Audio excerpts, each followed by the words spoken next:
floor upstairs. So we are live. We are live. This is Senate Finance. I apologize, Professor Colby. I meant start time today. I put us back at our usual 1:30. So thank you for accommodating my mistake. We're gonna do a walkthrough of foundation formula. Come on up. And I don't know what's left of the education bill. They are still on the floor. Yep. I think they are still counting votes. We will get a walkthrough on Tuesday of whatever is coming our way. But I believe it is a much stripped down version. From what we thought we were getting. It's different than the introduced. It's different as, yes, the previous told us it might be. So we will find our way through that, and then that's gonna be what we're working on. We have a few bills to get out. I've been asked the Ag Committee would like S-124. So I've been asked to take it off the floor and vote it out. That has the fees that weren't being paid to Ag are now being paid to Natural Resources because the responsibility for administering the plan, the fees are paid. Yeah. Close off the Speaker. your speaker. Sorry. I don't even hear your mic's on. It's off. I apologize. Okay. It just happened to It's all done. at least 50% of the people that come in here, including your chair. Okay.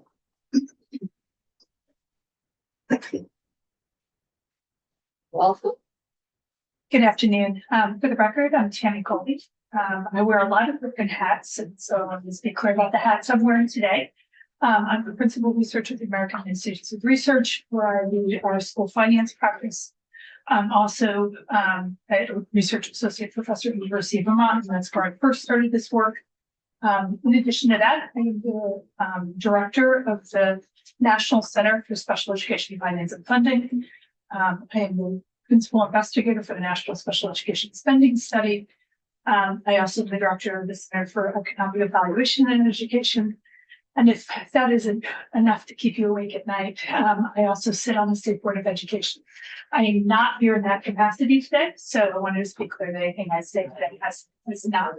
So I'm here in my school finance lane, which is the majority of my work when I'm not being a parent of 15. So what I'd like to do, I know I've presented a number of times in the House thus far. And so today, what I'd like to do is provide sort of an overview of some of that earlier testimony, but not all that earlier testimony. My understanding is that the interest of the committee was having a high level overview on some of that testimony. Since some of that initial testimony occurred in January and February, we were asked to update some of our numbers from our report in 2018-2019. And I want to go through those numbers because it's my understanding that those numbers are what now appears in a House bill that I think is being debated as we speak. I am just fine with having you interrupt me and ask questions as I go along. Sometimes that's easier, but I do reserve the right to use my teacher technique that puts a question in the parking lot if I'm going to come back to it. Okay. I do recognize that sometimes there are technical things, and having answers in the moment are helpful to keep the conversation going. But I hope we can sort of all agree that if I may ask to put something in a parking lot that we come back to. So I think you're, Charlotte, did you already share the slides? It's on. They are. Okay, great. Okay. So I wanted to zoom out a little bit here and start our conversation about what is a student-based funding formula. It's also known as a foundation formula. And I just want to set the table and level set on how student-based funding formula work. So the first thing I want to be clear about is student-based funding formula is fundamentally different from what we do now. So right now, right, districts have a great deal of control, they pass their budgets, and then we figure it out as a state how to pay for those budgets. This flips it around, right? And so what the state does is the state defines its financial obligation up front in terms of a foundation amount and some adjustments to that amount, either through weights or categorical grants. And then we allocate funding to districts based on that amount of money, right? And what we do is we do that on a per student basis. That's why we call this a student-based funding formula. So we have dollars that follow students, okay? And so that's a big shift from how it is that we have now. So what it means is that the state is guaranteeing a basic spending amount, a foundation amount for each student in the state, no more, no less. And districts may then receive additional funding for certain students or school characteristics using weights or other kinds of cost adjustments. Student-based funding formula are used in 37 states nationwide, Washington, D.C., and Puerto Rico. And they are viewed in the school finance world as the strongest starting point for ensuring an adequate and equitable state funding system. Why is that? That's because the state, in theory, has defined its obligation for funding students, right, at a certain level that's determined adequate to meet certain student outcomes, right? So right now what we have is a system where each district tries to figure out what that number is. What this is that the state then defines, on average, what that amount should be on a per student basis, and then funds at that amount. How do the calculations work? It really is this simple. Wouldn't it be nice to go to town meeting day and talk about this? Where you have a base funding amount, right? You have a weighted student count, and you multiply it out on your napkin, and you get that's your total amount for your school budget. It really is that straightforward. And that's one of the strengths of the foundation formula, is that it's transparent, it's right, it's transparent, it's easy to calculate, but it also is stable. Right. And I think that's a really important thing to understand about foundation formula, because the state knows what it's going to fund each year and the districts know what they're going to get each year. It's not the equalized pupil sort of math that we do right now. So I just offer a hypothetical example here, right? If you had a district when the base funding amount was $10,000, you could have a weight, for example, for an economically disadvantaged student of 1. You have 100 students in that district and 20% of the students experiencing poverty. This is how you would calculate it out. You'd say you have 120 weighted students, right? And you'd multiply that by $10,000 and that would be the amount of state funding. Okay. I don't know about you, sometimes just seeing the math helps. Okay. The other point I want to make, and I've made in other testimonies, that state foundation formula are like apples. No two are exactly alike. And so although we have a common conceptual and sort of empirical framework for doing this, there are still choices each state needs to make. And so with that, I want to talk about some policy design considerations. The first thing I want to do is talk about 3 key questions that as policymakers you need to answer if you're going to put a student-based funding formula in place. First, what should the base spending amount be per student, right? We're going to talk a little bit about how we think about what that is and how we should determine what that is. Second, we have to determine what cost adjustments should be incorporated in that formula. And when adjusting for cost, we have to make decisions about should the formula use pupil weights, should it use fixed grade amounts per pupil, or some combination of both. And then the third thing is what student count should be used to calculate a district's membership in the formula. Since we're short on time today, I'm going to set that third question aside. If we want to talk about it, we can. My understanding is that's not sort of one of the policy issues that people are most concerned about, but we certainly could talk about it if you want. But those are the 3 big questions you have to answer. So let's talk about the base. So what is a base funding amount? So the base funding amount is kind of what it sounds like. It's a baseline, right? And that is the standard funding amount, regardless of anything else, any other cost factors that every student receives. So it acts as a floor, right? So that all students receive, and this is how it also gets its name, foundation formula, right? A foundational support to ensure equal educational opportunities or educational adequacy, right? So that number doesn't come out of thin air. That number is determined, and we'll talk about ways we could determine what that number should be. That number should be pegged, right, to the state's goals for opportunity and providing an adequate education, which is the state's responsibility under those are the state's constitutional responsibilities, right? So because of those kinds of responsibilities, that number needs to be cost-based. That number doesn't come out of thin air, right? We have to line that number up and make sure that that base number is adequate, right, to provide sufficient resources so that all students, an average student on average, right, can achieve state outcomes. So the cost-based approach needs to take into account the resources that are necessary to educate a typical student with the average needs to common outcomes. And then what the base allows us to do then is to apply target adjustments to that for other kinds of factors.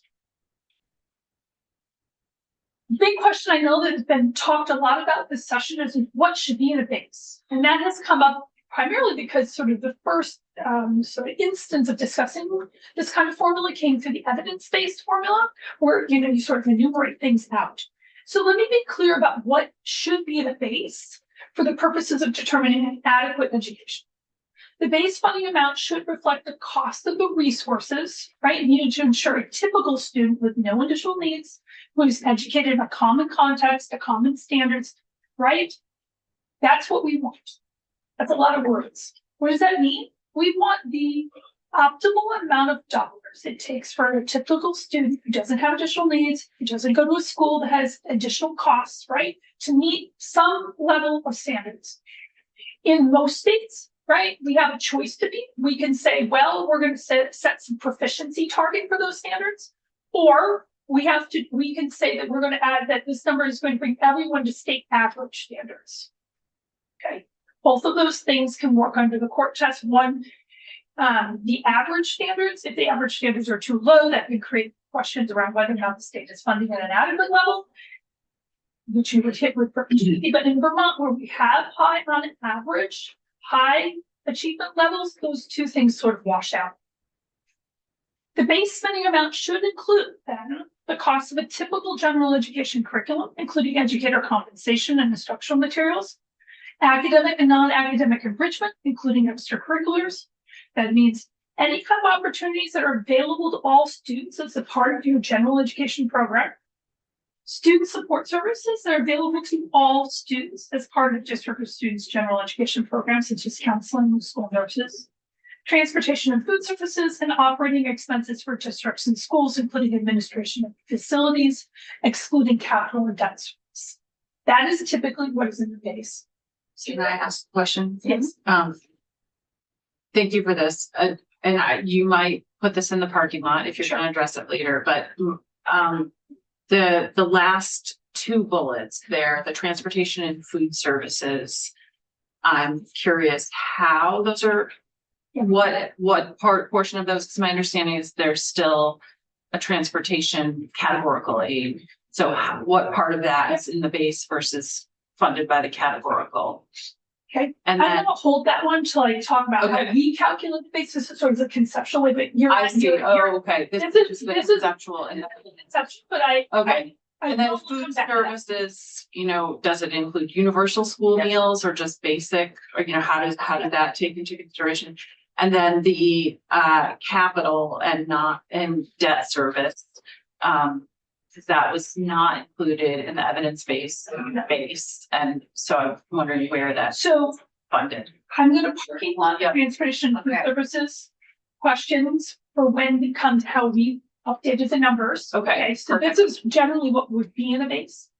I am going to take on the capital and debt service now because conceptually that is not a base. Okay. This is the cost of educating a child. Most states have a capital program that goes along with this, and those are where those dollars come. Now, courts have determined certainly school facilities are part of the larger adequacy equation, and as they should be. We know that the educational environment makes sense. But what we're getting on a per student basis here are the operating expenses.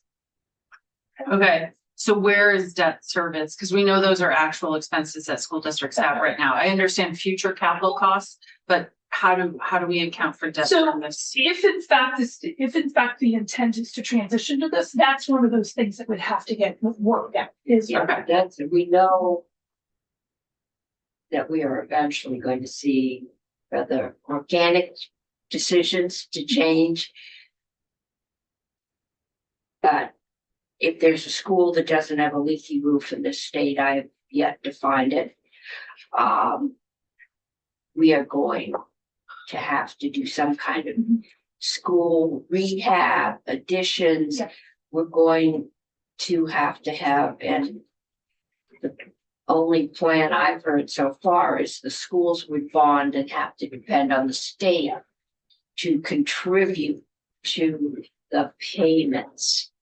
But I would say for a fair number of schools, especially if you go to a larger district and everybody's paying for the schools, any construction, a lot of it is, we've just got the bill is $328 million for urgent health and safety needs. So certainly school construction is a key issue, right? It's part of the larger picture of school funding. What a foundation formula does is it's talking about the per student amount for operating school every year. Okay, but And not the school construction is certainly an important consideration. Most states have a separate school construction formula where they then provide reimbursements and things along those lines. One of the risks of putting school construction in a base is not all, right? Construction is not even, right? It's not even. And we also know that districts have very different tax capacities to pay for this and things along those lines, which is why usually school construction is handled as a categorical program in partnership with the districts. And you can speak more to this because I know you chaired that committee, but I think it's widely recognized that infrastructure is a key consideration in this. Foundation formula, however, deal with per student operating costs, right? And so since we have, for example, debt service and operating, these are the kinds of considerations we would have to take into account in a transition. Because right now what happens is we just use tax capacity weights to discount that, right? Yeah. So how do we determine the cost adjustments to a base? Remember, this is conceptual. We've got a base, but we also know that we have reasons to believe, right, that that base is not going to be a good number for every student in every context, right? And so foundation formula adjusts for differences in costs. And what are valid cost adjustments, right? So a formula, right, should adjust for those things that affect the level of spending required to achieve outcomes, right? And are outside the control of school districts. So what that means is cost adjustments in your formula should not take into account differences in educational costs that are a result of preferences for high spending, for example. Right? So we want to make sure that the cost adjustments are targeted to things like we think of as cost factors. And in the 2019 study, we did a lot of work around that because that's how the weights that we have are the cost factors, right? And right now we have our cost factors in existing statute are student economic advantage, English learner status, student grade level, school size, population density. Right? The cost adjustments, though, we have to think about them differently in a student-based funding formula than how we think about them in our current formula, okay? In a student-based formula, cost adjustments generate additional dollars. In our existing system of tax capacity, it equalizes spending, okay? And that was actually something that came up a lot when we were talking about doing the weighting study before, right? Is there some confusion about that then? We're over in the world now where, for example, we have weights that it generates additional dollars per student, right? On top of that base. And most states use weights. However, we don't pull weights out of thin air. Weights are a dollar amount, right? So, for example, Tammy, for whatever reason, we can say Tammy, because of her characteristics, costs $10,000 more a year to educate, right? So it would be $10,000 versus, right? And if that's on average, it's $10,000 compared to whatever our base is, that gives us our wage. That's a really important point because every state has a different base. And the additional costs, right, of educating students over and above that base vary by state. And so it means that we can't just start to pick weights from other states because the weight needs to be relative to the base.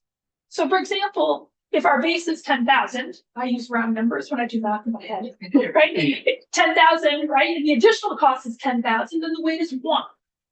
But if the base is 15,000, right? And the additional cost is 10,000, I've got a very different weight. Okay. Weights can be multiplicative or additive, and I'll talk to you about that in a minute as well. There are different ways to incorporate them, but the big sort of takeaways here is that anything we do should be cost-based. They should be based on those actual things, right? Those things that differentiate the cost per student, right? They need to first be dollars and then compared to a base. And again, I just said reasons to be careful, right? Different state, different costs. States apply different weights differently in their formula. That's the other thing to remember when we look at other states, right? Some of them can be multiplicative, some of them can be additive, right? We have differences in the relationships between base spending amounts and the weights. And of course, we have politics, right? Lots of weights are negotiated. They shouldn't be. It happens. So you really don't know what you see when you can see another state. And just so we're all clear, we can't take tax capacity weights like what we have right now and simply plot them into a foundation formula because they're two different things, right? And I'll talk a little bit about that and how our analyses, right, in the weighting study report differed from this. But remember that the tax capacity weights are equalizing spending, whereas the weights in a foundation formula are generating additional dollars on a base. Okay. So how do you determine a base funding amount and weights for a foundation? Well, there are three major approaches. Did you have a question? Sorry. No, I'm good. Okay. There are three primary approaches used in the field. Professional judgment panels, where we convene focus groups, right? And we talk to practitioners and we give them sort of hypothetical situations and they say, this is what the resources you need and we cost them out. Has some strengths, right? We get a field-based approach, we get field-based knowledge. The limitations on that is that the inputs, right, may be limited to individual experiences. You only know what you know, right? And not evidence-based. We also have an evidence-based model, which I know we've seen some discussion around in this state, right? For EB, right? This involves compiling a bunch of published research, right? And sticking it into a hypothetical school and costing it out. So the strengths of that is the cost estimates reflect evidence-based practices. However, the limitation is that there's actually no school in the world that exists that has all these practices in it, right? And we really don't know that if we put all those things in the school and we costed them out, if one, that we get us the outcomes we want, and two, whether or not that actually need cost, because these things, we're presuming these things are all additive, right? It also means, and this is one of the tensions I think I've seen this session, is you got to be really specific about what it is, every little detail that goes in there, and you may not get it all, right? Or those little details may vary in important ways across districts. But most importantly is that you have this hypothetical where you're saying, we think if you did all these things, you would get these outcomes. You actually don't know that. You also have the education cost function, where we actually statistically model the relationship between what we spend and outcomes. And what those models do is they provide you the most efficient dollar amount to buy student outcomes. What it doesn't say is, oh, you're high spending, it stays high spending. No, what it says is, based on spending patterns, right, you're optimizing spending to get a certain level of outcome. And you can define your outcomes. And what the strength in that is that provides estimates for base spending amount and weights that are calibrated to the base amount and are calibrated to outcomes, very specifically outcomes. The limitations are is that it doesn't actually tell you how to spend the dollars. It just tells you what it is. So usually in the field, and there's an appendix at the back of this, and it was in some of my earlier testimonies where I do sort of trade-offs here. And let me be clear, in my work, I've used them all, right? I think it's one of those things you got to figure out which is the right hammer, nails, and things along those lines. So usually what we do, accepted practice, is to pair an evidence-based model with a professional judgment-based model. So you sort of get, here's what the research says, but here's sort of what the practice people say, try to put them together. Oftentimes when we do education cost function work, we actually pair that with PJPs. However, in the most recent studies, what we're finding in other states is when we do an education cost function and a PJP, the numbers come out almost the same when they're done well. And what that means is that the education cost function on average gives us a good number. The PJPs are instructive because they help educators understand then how those dollars should be spent. So what did we do way back in 2019? It feels so long ago. Right? So at the time, I was still at University of Vermont, but I was working with AR. We use the education cost factor function, right, to first identify cost factors, like what should those adjustments be, right? And then estimate a spending amount, and then we created tax capacity rates based on that. Well, here's the interesting thing. Those first two steps are the same two steps we do when we do this for foundation formula or student-based formula. The additional step we took in this state was then to model the tax capacity weights off of that. So since what that means is what we did then, we had the same information that's needed to develop these pupil weights in the student-based funding formula already in the model. We just took that additional step at the time to develop the equalized pupils. So what I was asked to do recently by JFO was to actually update the analyses for more recent data. Okay, so we updated the models for data from 2819 through 2324, and we use those additional data to update our analyses to generate an updated base per pupil cost amount. Right, we can use the foundational formula, identify the necessary cost adjustments because those things change over time sometimes, and identify those differences in student need and school context that should be accounted for in a new student-based funding formula. We also then inflated our cost estimates into real 2025 dollars using the BLS and employment cost index. And why did we do that? So we could have apple-to-apple comparisons with other kinds of numbers that are floating around. Okay. So what do we get? Well, based on that, the base cost per student in fiscal year 2025 dollars, that's this year, okay? I always have to think fiscal year, I don't know you all, right? So fiscal year is the 24-25 school year. And the base would be $15,033. We identified several student need cost adjustments and several school context cost adjustments. The additional spending necessary to bring a student experiencing economic disadvantage, the average outcomes in the state is about $15,334. The average additional spending needed to bring an English learner to average student outcomes in the state is $20,896. We did still find in our analyses that school enrollment is a cost factor. However, in only for schools under 100 students, and that adjustment is 3,157. We did not find that there was any statistical difference for schools in the 101 to 250 range. So the base is the base for those as well. Same thing with population density. We found no difference, right, in terms of the cost adjustment for schools in geographic areas with fewer than 36 persons per square mile, or those 36 to 55. So we can collapse those categories, and that cost adjustment is 1,954. But we did not find that schools in localities with 55 to less than 100 required a cost adjustment using the data. And the same thing, we also didn't find the need for cost adjustments for grade range at the middle of high school. Needless to say, feel free to put this in the parking lot. So my question, and it does relate to this slide, and it really has to do with the not the leap, but the connection between trying to achieve common outcomes with a foundation model. Because my understanding with this foundation base, we're not targeting the dollars to specific categorical spends. That's what categorical aid does. It's just giving the districts the amount of money that we, based on the cost factor, what they've been spending, for them to decide how they're going to prioritize across curricular initiatives as well as within state guidance.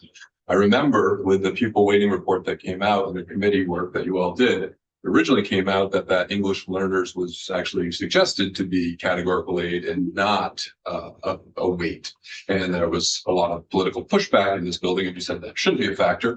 So my question is, in this consideration, revisiting what you took part in that, does that reopen that conversation? And since that it wasn't could reopen the conversation, so let me be clear, these are cost adjustments, right? So these are the additional dollars. You do have a choice between rates and grants, right? They're both valid ways of doing cost adjustments. There are strengths and limitations with those, right? And I think we talked a lot about those during the weighting study. The strengths with the weights is that they're always calibrated against the base. Right. So when the base goes up for inflation, you presume that the additional cost adjustment goes up inflation the same way, right? Because you're proportional. But they're non-targeted. But can I? No, none of these are nothing that that was going to be the drawback, right? So the weights are general, right? Categorical spending, right? If you make this a categorical grant, right? It's not proportional to base, which means as a legislature, you have to maintain that dollar in statute, but it might allow you to target the dollars. Just a quick last comment. Yeah. I remember your earlier slide, Yeah. things that should factor into these things. I would say the good work of that committee recommended categorical aid, if I recall correctly, on English learners, because they would know those dollars would go towards the students and those services. But the politics in this building overrode that and went back. So I just wonder how much the House has considered that in this, but I see that are. Back to House on that, I think, and there's going to be more on English learners in a moment here, because there was another study that I did on English learners, and we can sort of come back to that. Yeah, and if I might, thank you for defending our work, because I still stuck by in that moment. And for that context, I still think a categorical aid would have been better. However, that was based on a tax capacity formula, which a foundation formula is not. So the difference here, as Professor Colby is explaining, is this is actual extra money that the school will get for each EL student. Whereas before, what they got was tax capacity that they could use, they could choose to use or not. They could choose to use that tax capacity to lower their tax rate, or they could use that tax capacity to increase spending on EL students. And so there was this here, they're going to get the money. There's not a question of whether they get the money or not. In the other case, there was a question. They could make a different decision to just have a tax decrease. To your point about sort of targeting it, the categorical aid would require them to spend it on EL students, but school districts that are going to get the money anyway, because that's what happens in a foundation formula, this is what you get.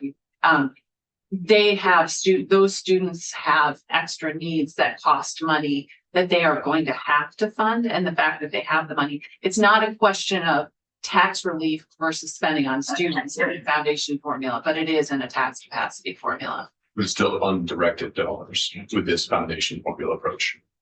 Yes, Okay. that's correct. Yes. That's correct. Yes. That's correct. Right. That's correct.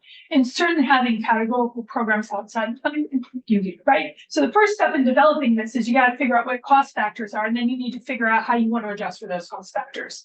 Most states use weights because it means that the additional dollars that you're generating are calibrated to your base automatically. It does not mean, and some states do have categorical programs for English learners, right? And so I think that's a policy decision. And to be clear, there are pros and cons on both sides, right? So I think that's a policy decision. I am going to come back though in a minute to EL, or maybe it's into a couple slides. So part of this I am going to parking on it because I want to come back to the EL. I think, right? So this is, let me be clear here in EL, that this is the average additional amount that you need. Okay, which is going to be important when I come back to the learners. You can park my comment is related to English language learners, and I'm happy to speak to it later, or I could speak to it now. It sort of relates to what Senator Chittenden was saying. The issue, as far as I'm concerned, with categorical grants, especially for EL students, is that they are limiting. And from my experience as an educator and all yada, yada, yada, you know my CV, is that the people on the ground working in the schools know what their kids need, know what students need. And they know their needs of their EL populations, which vary from school to school. We're identifying them as this like one monolith, but they're not. And so what was nice about having the weights was that it allowed some flexibility for the people working on the ground. And I hear that over and over and over again. Just wanted to throw that out there.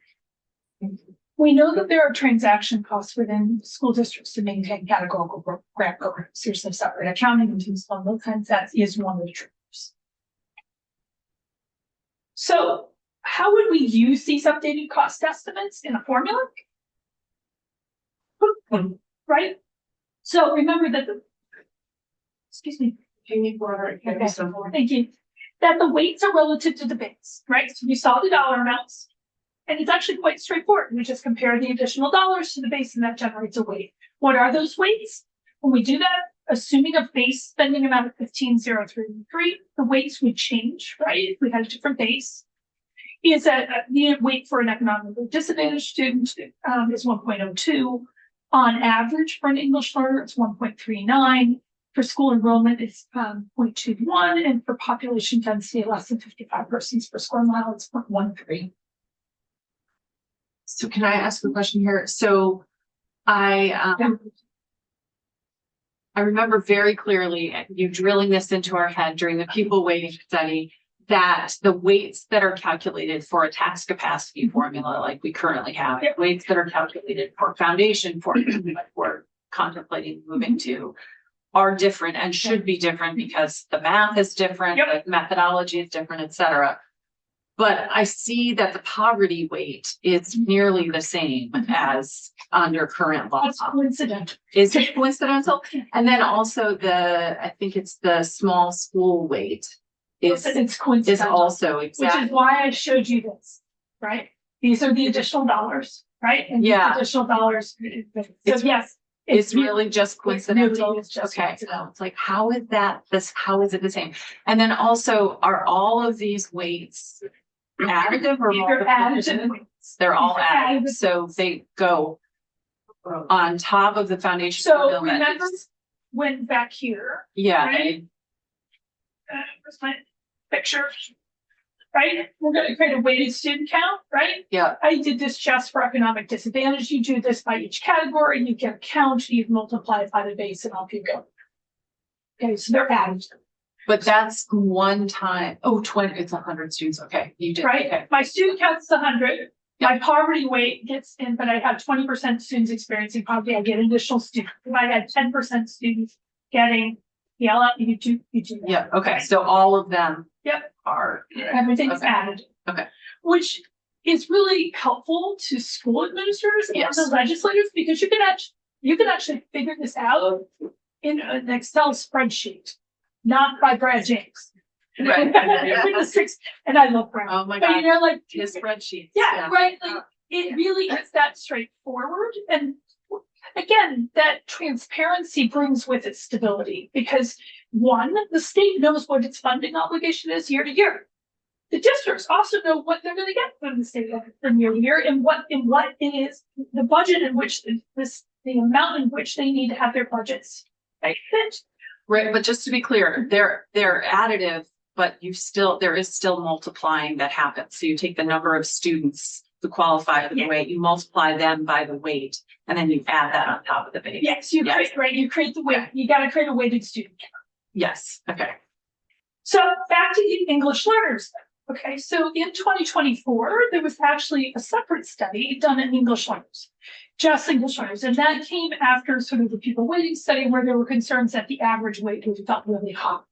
But what we also know is that an English learner is not an English learner, right? And so we know that we have English learners in varying degrees of language proficiency and that the services that students need vary, right?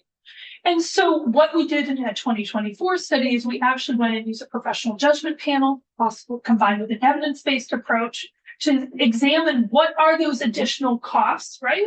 For a student at proficiency 1, proficiency levels 2 and 3, 4 and 5 and 6. Okay.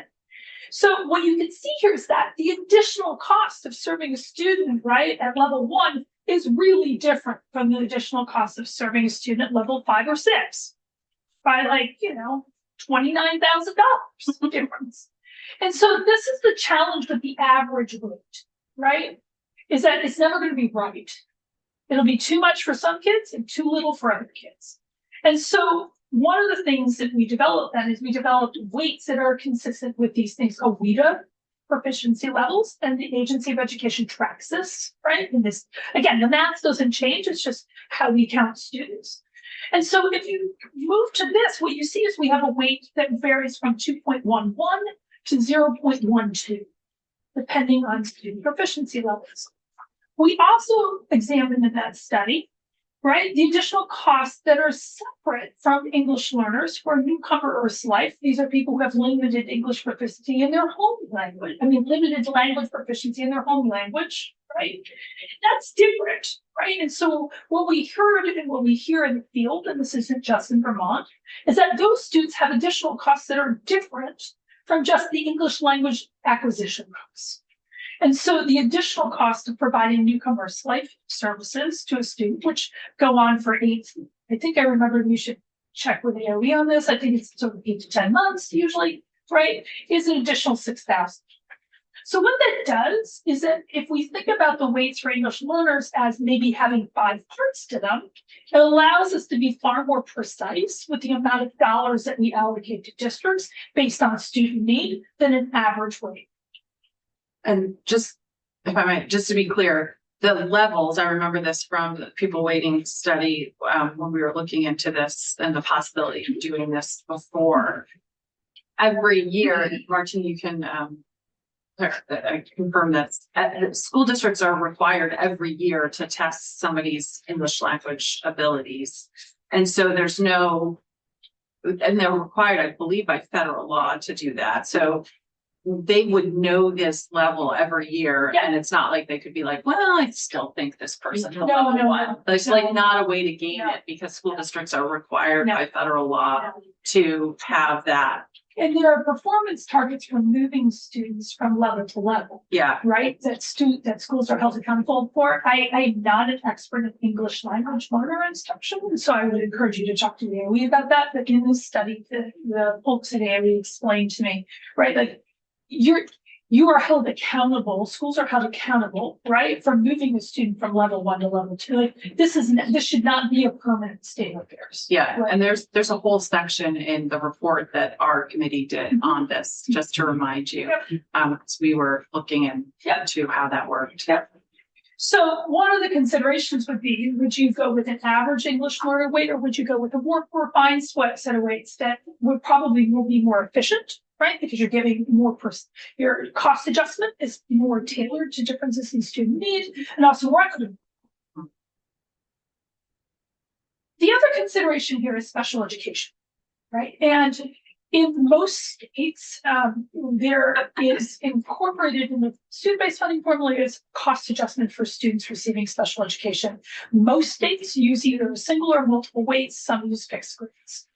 So one of the things we can do is there are two high quality national studies that have looked at what the additional cost per student is by disability category for providing special education services. And special education is different, right? These are the additional spending necessary to implement an IEP. Individual, right? That's what special education requires. And so we have the U.S. Department of Education Special Education Expenditure Project. I actually was responsible for that study and for the update that was ongoing until February 11th, and we'll find out. And we also have the Ohio Special Education Cost Study. The state of Ohio spent over $1 million to come up with very precise estimates of cost. Both of these studies I've standardized into fiscal year 2025 dollars.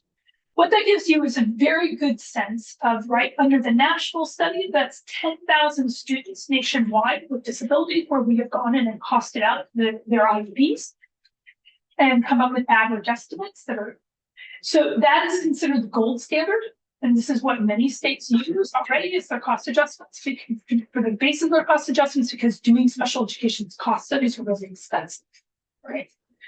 Ohio then, as I said, did one more recently in 2022, and you can see the numbers there. They're very similar for what we consider low cost disabilities. These, and I want to be clear, I'm not referencing the student as low cost. These are low cost disability categories. And they're very similar there. They're somewhat similar in the higher cost disabilities. In the medium cost disability categories, Ohio differentiated between other health impairments between minor and major. They're in the national study that we're undergoing right now. We have reason to believe that the sampling that was done for the first iteration of this may have resulted in some selection bias that would underestimate the value of the high cost disabilities. And so my typical recommendation is I think the Ohio cost study is a more accurate representation of where we are in terms of, on average, what it costs to implement an IEP for a child whose primary disability is or who their primary disability is in a particular category. Send it back as a question. Tammy? Yeah. I mean, if you know it, like ballpark of our special education students, Mhm. what percent fall into the low cost? What I percent fall actually into? looked that up this morning. Oh, you did? I knew you were- I'm just really curious. And I have it right here on my phone. Oh, okay. So let me just put that for you. So the percentage of specialists based on our 2022-23 student with disability child count that was reported to the federal government. I do not have Agency of Education data 23-24. Okay. 39% of Vermont students with disabilities are in low cost disability categories, 50% are in medium cost, and 11% are high cost. Okay. The two disability categories in medium cost that drive are the category of emotional disturbance and other health impairments. 10% of our students are developmentally delayed. That category only applies to students who are in age groups 3 through 5. Like 39 is low. I'm- Low category. Okay, so we're 39% is low, 50% is medium, 11% are high. got it. Okay. 10% in the medium, right? 10% of all students with disabilities are developmentally delayed, right? That is in the medium cost category. That only applies in Vermont to 3 to 5 year olds. Okay, and that's a if and when we want to talk about special education, there's a lot of impact there in terms of what's driving costs. Okay. But I think there are a couple takeaways here. First of all, that costs vary a lot, right? That the spending varies quite a bit, right here, and that these are significant additional costs over a monthly base. Question, Yeah, of course. is there much variability from state to state with those kinds of costs? So that's why I put up the Ohio versus the national estimates. What we know is that within the national estimates, we had specific state samples to try to compare that. There wasn't a lot of cost difference between those on average, right? Which makes sense, right? When you partition out the differences in input prices, right? So comparing California and Nebraska straight on spending without adjusting for cost of living that'd be an unfair comparison. So when you do that, not that much, right? But the national estimates are really important, I think, as a benchmark, because when we have states that have idiosyncratic service delivery systems, I think this smooths it out. It also smooths it out across a huge number of students who have varying need, right? And so what we do, we have a really large sample of 10,000 students, right? Is that we may have some outliers here or there based on individual preferences or something very unique going on, but the mean is actually, these are the means of these estimates are estimated with precision with a margin of error plus or minus 3%. Well, one of the things I know quite some time ago, this is probably 10 years ago, I was looking at special education from district to district in Vermont, Yes, and I found some really large variations, huge variation. In Vermont. and those were largely unexplained. Yes. And in 2017, I did a study for the city of Vermont on special education, and a lot of that variation, we talked about that. And we also talked about the fact that at that time, we thought we were spending, if you took sort of national benchmarks and you took our spending, we're spending on average $80 million more than what we would expect based on national benchmarks. Just so you know, I reran those numbers recently. If you use these national benchmarks times our disability categories, and you compare it to our average spending, we're on average spending about $120 to $150 million more than we might expect in another state based on $100 to $150 million more than if we were spending the national average per student with a disability by disability category. It's $100 to $150 million difference. And would that have anything to do with the with kind of perverse incentives that route money to particular districts based on their reporting? No, because we moved to a census-based funding formula, and that was one of the concerns when we did that, right? We had a reimbursement system and there was a lot of concern about that. I think the challenge we have here is that, one, right, that we transitioned from the reimbursement system to a census-based block system, but 173 was a funding statute, right? That was supposed to be a systemic change statute to how it provided services and moving away from an interventionist model to early identification. It was supposed to drive down staffing ratios. It was supposed to do a lot of things. What we know, and what I've heard the agency testify to, is that they really haven't implemented 173. We've heard their consultants say the same. Yeah. Right. So I think it is safe to say that our service delivery system in this state may not be operating in the most efficient and equitable way. Right.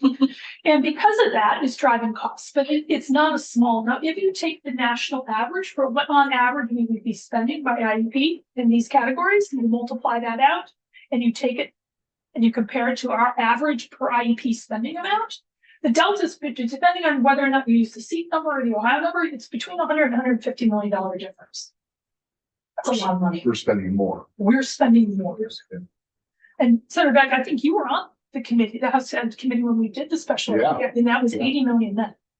It was 2018, Yes. and there's still. And we're, money. but that isn't unsurprising because the things that I think the legislature sure intended to have happen in terms of systemic change when it passed 173 have largely not been. So if we were to go to weights instead of a block grant for special education funding, do you think that would have an impact on the efficiency of our system?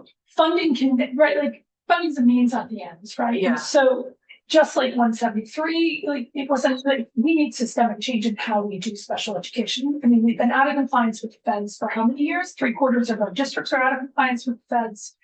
You know, the agency is responsible for monitoring special education, providing technical assistance to districts, and by everyone's admission, Act 173 hasn't been. Right. This goes to the points we were talking about the other day. Right. So money matters, but money isn't going to solve those problems, right? The argument for going to weights is that you now are being specific about the state's liability with respect to this, right? Like here's the additional dollars, and thus set an expectation for what on average you should be spending per student. I would never suggest having a special education rating system without a high cost kid reimbursement fund because we never want to district to be in that difficult position of having a student with extraordinary needs and having that, right? We don't want a situation where we are ever pitting one student against another student for resources in district. Okay. But if you take those if you take those average spending numbers and you compare them to our base, these are the weights that come out. My understanding is that in the current bill, and I was listening a little bit, I think they had proposed in that bill to use tiers, which would be sort of low cost disabilities, medium cost disabilities, high cost disabilities. These are not students, I'm not labeling students in categories, right? And these low, medium, and high cost categories were developed actually as a part of the national study that was doing with U.S. Department of Education. So you have some options here. You could go with a single weight. You could use multiple weights by disability category. You could use these cost tiers. My understanding is that the cost tiers are what's in that. Couple other things to consider. First, we need to think about student transportation. So there, I'm going to pull that parking lot issue back out. Okay. We're going to have to talk about tuition students. We're going to have to talk about career and technical education. And then we need to talk about how we adjust the base spending amount for changes in costs over time. I'm sure there's lots of other things to talk about, but those are 4 big. Can I put one on your parking lot, pre-K? Because I know that was not included in the original pupil waiting, and I don't know if you've reground numbers that include pre-K. We did not, pre-K was not included in our original models, and they are not included in these. Okay. So That's a- we just. You don't have to, you can take it out of the parking lot then, that's the, Cross it off. You're out of the parking. yeah. So Okay. figure that out. So this comes back to your question, and I'm going to lump food service into this too at the same time. But let me start with transportation. So a design consideration is going to be whether to continue your current transportation grant funding program, which is outside the base. right? Because that's categorical program. And my understanding, a longstanding understanding for why we run a categorical program is that the state doesn't require transportation. And that costs vary quite a bit district to district, right? And so it might be really difficult to put transportation in the base because on average, what would an on average per student transportation number look like when there really is no average, right? So what goes on in this district over here that has a huge geographic area, right? Might look really different than what might go on in an urban area or communities. So that's just a decision you have to make. Right now, what's in the base is only the district's part of existing. What is currently in the base number 15,033 is any district spending that is unreimbursed by the state. Okay. Tuition students. So student-based funding formula are used in states that have choice, like charters and vouchers, and things along those lines. So we have some idea about how these formula might work. And so a key consideration we have to think about is like how to apply this base spending amount and weights to students for whom a town or unified school district pays tuition.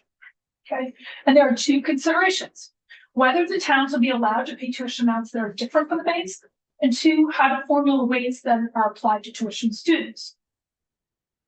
And I just want to be clear that I'm talking about how the numbers we've calculated might be used. So the first thing we have to think about is that a student-based funding formula, that base amount is uniformly applied to all students in the state, right? And that's the adequacy amount, right? So we've determined, or right, through this method or any, even if you chose another method, that dollar amount needs to be pegged to, on average, the additional dollars, the dollars are needed for any student, right, to achieve outcomes. So those dollars follow the student regardless of where they go to school. So it has to be uniformly applied. If we have multiple bases, then we get into tricky space about, well, then how do we think about adequacy, right? Is that May I ask a question? Yeah. Well, I mean, why would a tuition student get a different amount? I don't understand. I don't think you can do that under a student-based funding formula. I think that's the point, Okay. right? Like when you have a student-based funding formula, dollars, if you empirically derive those dollars and you say that's the amount of dollars that are necessary for a student to achieve an outcome on average, that's regardless, right? So the dollars follow the student. Oh, so when you ask whether towns will be allowed to pay tuition Well- amounts, they would have to generate their own Well, so this is a policy consideration, income. right? So given the state's obligations, right? So let's take the perspective of the state here, right? The state's obligation is to provide enough money to provide to ensure an adequate education. And let's say that number is 15,000, right? That's state's obligation. We have situations where we have towns that are paying tuition amounts that are above that. Question is how do those two things reconcile? Because the state's obligation is here, and we've determined that for all students in the state, right, that's the state's obligation. But if the tuition amount is above that, then how do those two things reconcile? They don't They reconcile. know that's an error. You just I- shouldn't do that. I'm trying to stay out of politics here. I'm like this is That's a our policy, job. that's a policy decision, okay? That's a policy Dealing with decision. numbers. There's And also so- a big difference between education spending and budget spending. Okay. Parking lot. We I went- unpack that one. Not a question. Okay, well, yeah, but let me come, okay, so one of the considerations that you have to make is are you going to allow towns to pay above the base? And if so, how much? And if they're allowed to be above the base, right? Who pays for that delta, the town or the state?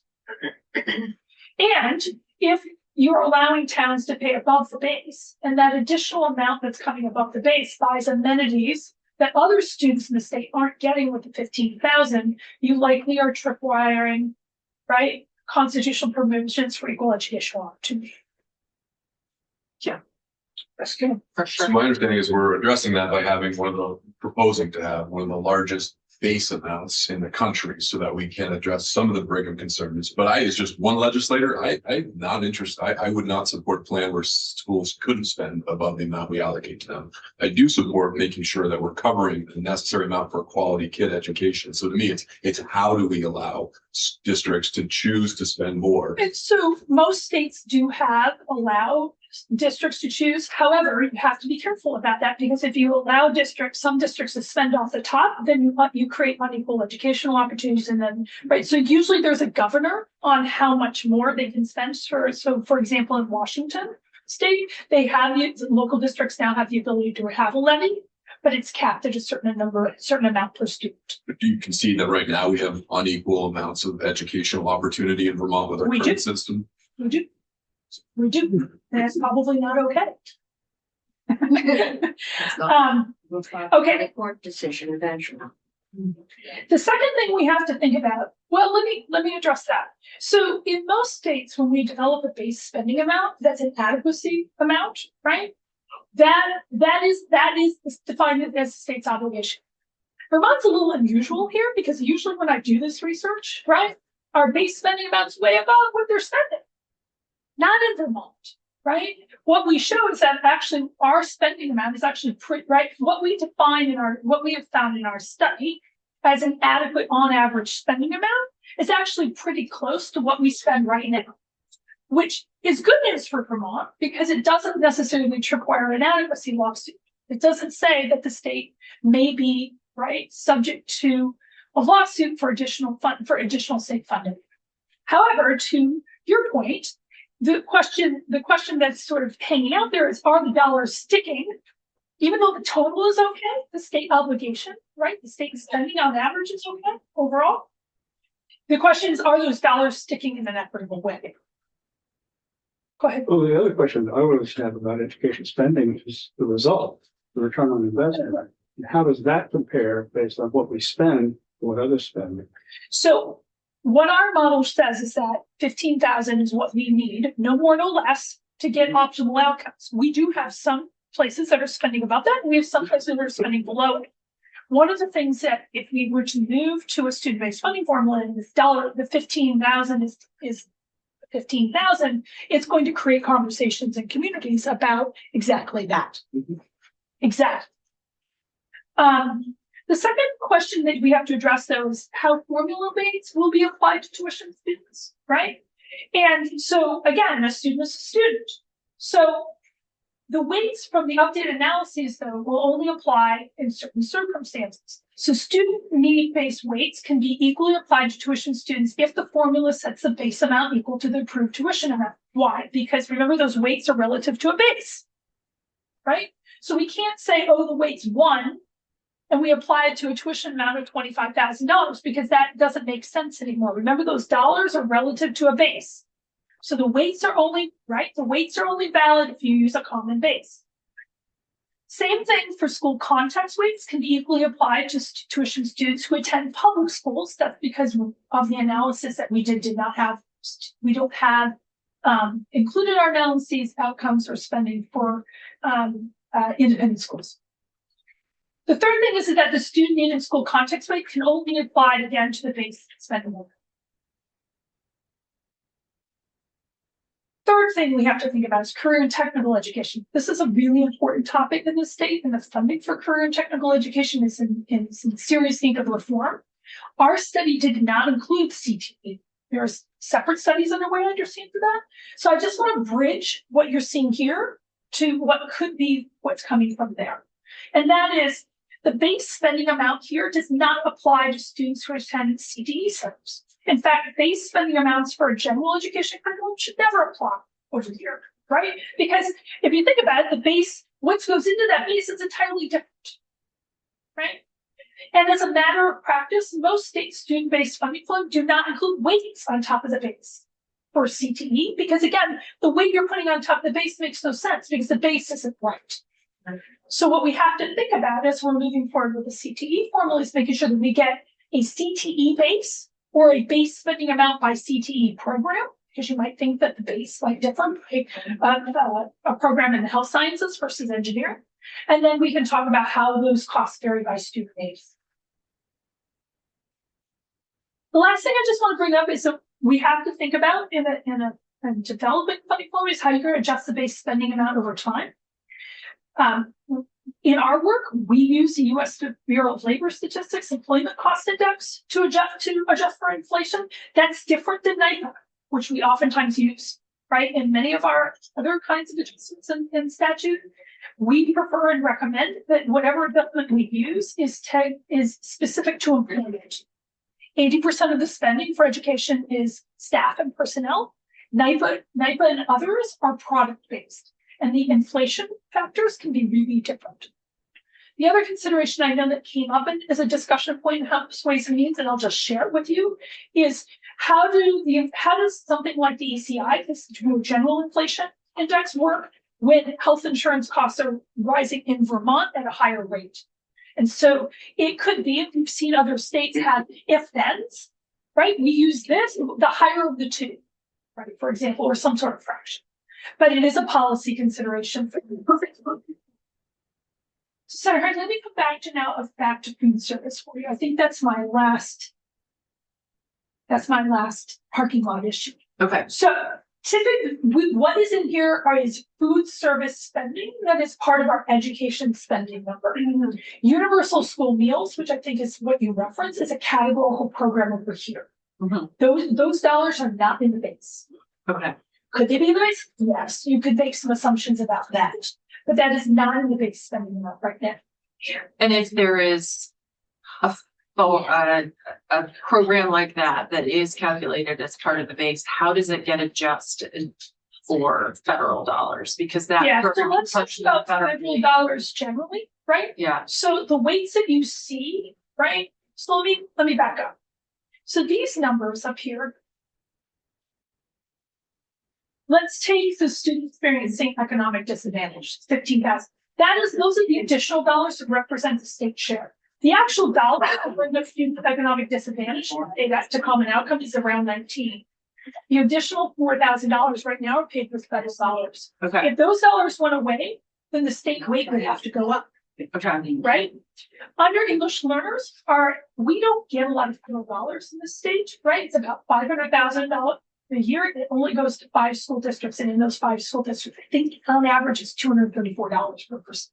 We did not deduct it from this because we couldn't deduct federal dollars from everybody because not everybody got it. But those 5 school districts, it really is small and it really doesn't move the weight very much. So then we come to universal school meals, right? That's a categorical program out here. So if you were going to build into the base, it would have to be the state share because the base is providing the state share of the spending. But if the federal dollars went away and you wanted to maintain that program, and you said that is part of our adequacy framework in the state, then the state would have to compensate for that and bring those additional dollars into the base. Okay. So that. However, can I say one more thing? Yeah. The trick with universal school meals is that for it to be in the base, you have to make an argument that it's required for an adequate education. I'm not suggesting that it's not. I'm not suggesting that it is. What I'm saying is that for that to be pulled into the base and be part of that adequacy calculation, then that's the argument. We have other categorical programs, right, that are outside the base. But for that to be pulled into the base, then we have to have a rationale that that's part of how Vermont is, right? Because it becomes sort of our entitlement, right? For ensuring that students have full educational opportunities. Again, I'm not arguing it shouldn't be. I'm not arguing it is. I'm just being clear about what that means. Yeah. Okay. So for the students with economic disadvantage, the Title I funds and all that are Consolidated programs are out. They're out. Okay. And same with special education. Yes. The paltry amount of money we get from the fed. We should get $41 million. Okay. So that's more. That's not really true. All right. That's interesting. Okay. But special education is a little different because the state is going to be responsible for implementing those IEPs for campus. Yeah. And on average, state dollars. Now, the federal formula is really messed up. If you ever want, I did a piece for Brookings on this. You can go like with a map and stuff on it. And what happens, we have a 2-tiered formula. So first we allocate to states in a pretty inequitable way, and then states have to use the same formula to allocate out to districts. And what that means is that districts get very different dollars per IEP across, within the state and also across states. What that means is it's really hard to fairly deduct out the federal dollars. And it also is small. Mhm. It's, Okay. I would try to move it along. Oh, Because the Senate off, we've Okay. only got 20 minutes in the Senate office. I'm gonna try and vote that ed bill out so we can get it upstairs. I mean, ag bill, right? Ag bill, yes, not the. ed bill. I'm getting Same as the focused then. Same thing. two Okay, letter acronyms.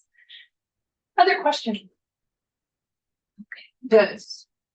I do have another question, because you're done with your slides, yes. Yep, I'm Yeah. all done. okay. I moved as fast as I could. Yeah, you did great job. Fast. The obviously, these weights, like our current weights, need to be updated every so often. How frequently do you recommend? Usually we say every 3 to 4 years. And I For the think, base and the weights, right? well, you have to do it all at the same time. Yeah, The two yeah, things work together. okay. Okay. Okay. Any other question?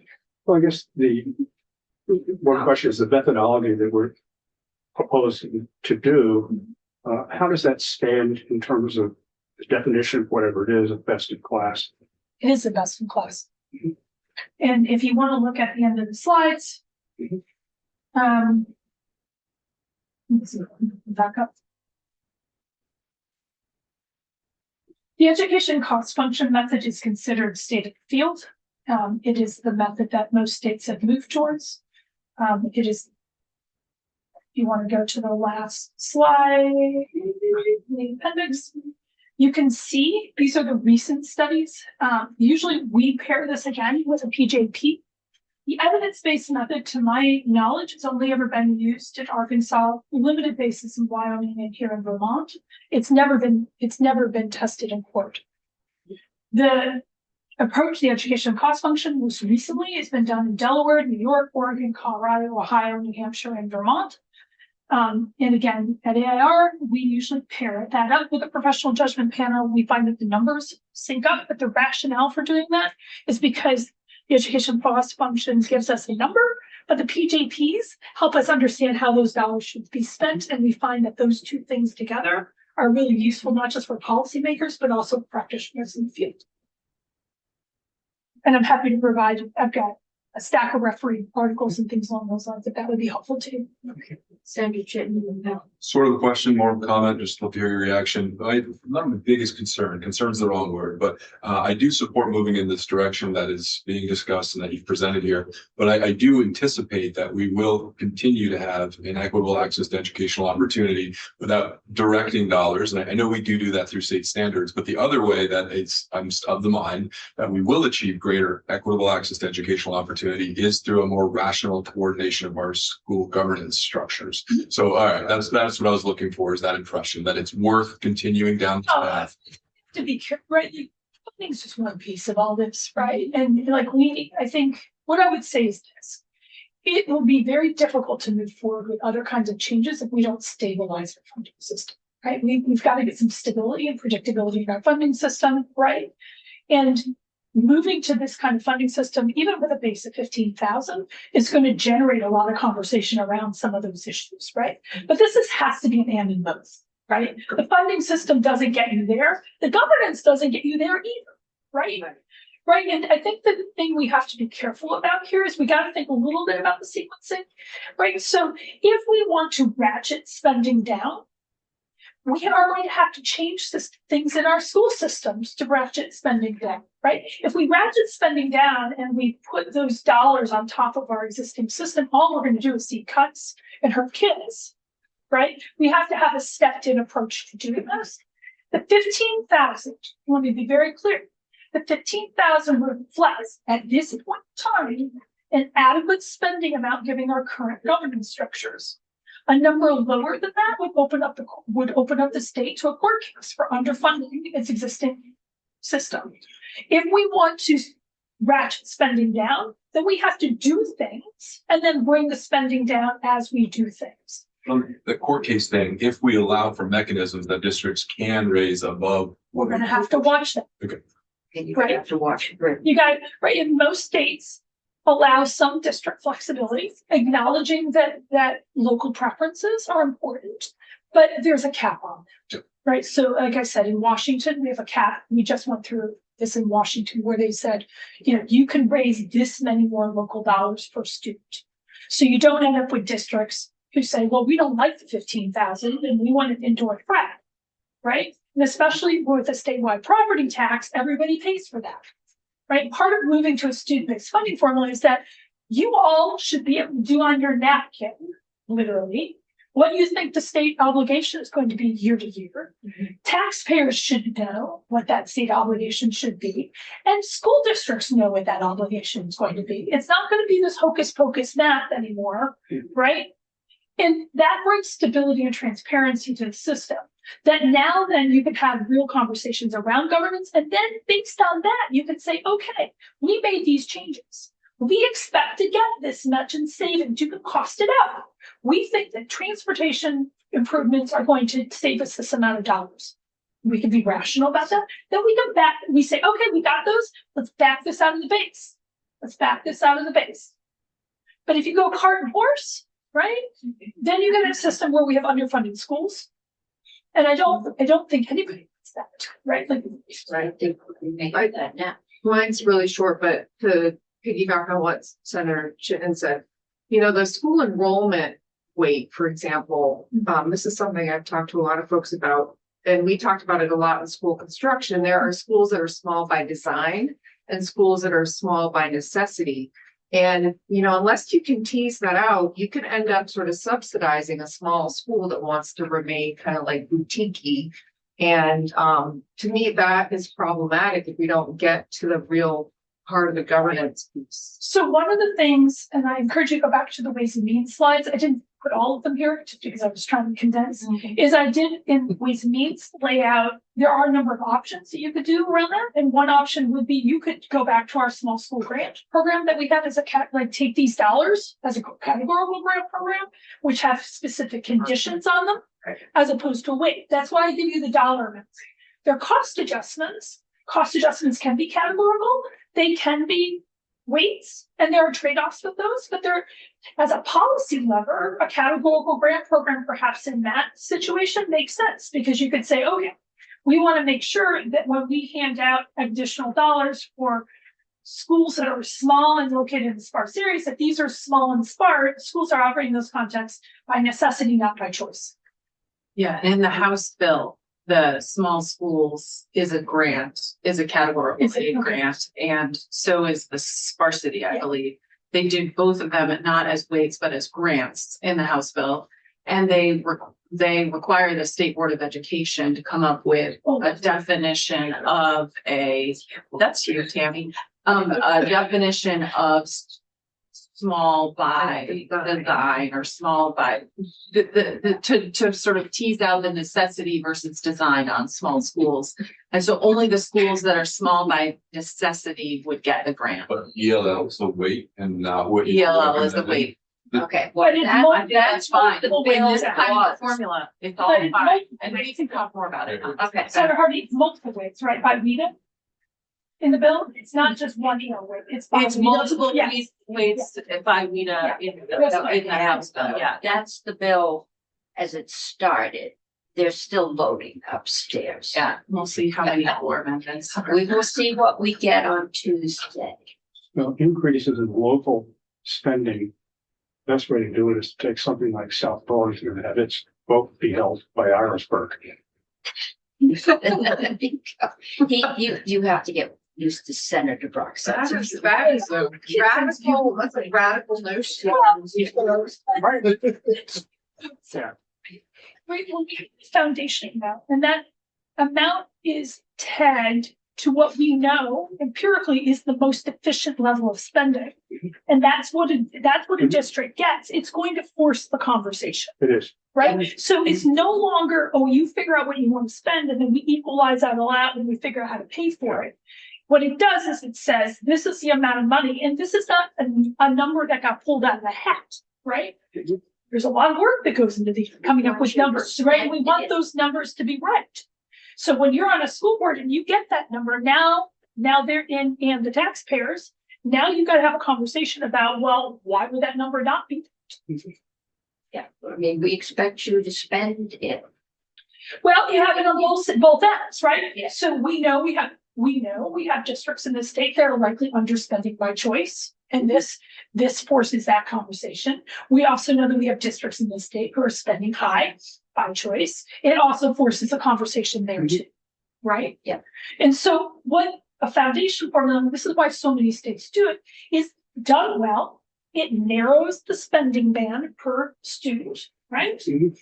Right? There isn't as much variability. It creates predictability and transparency and stability, right? In the funding system, so we don't see big swings. It also though does almost predict some outcomes. Yeah. Because you know that South Burlington is going to be spending more than Irisburg.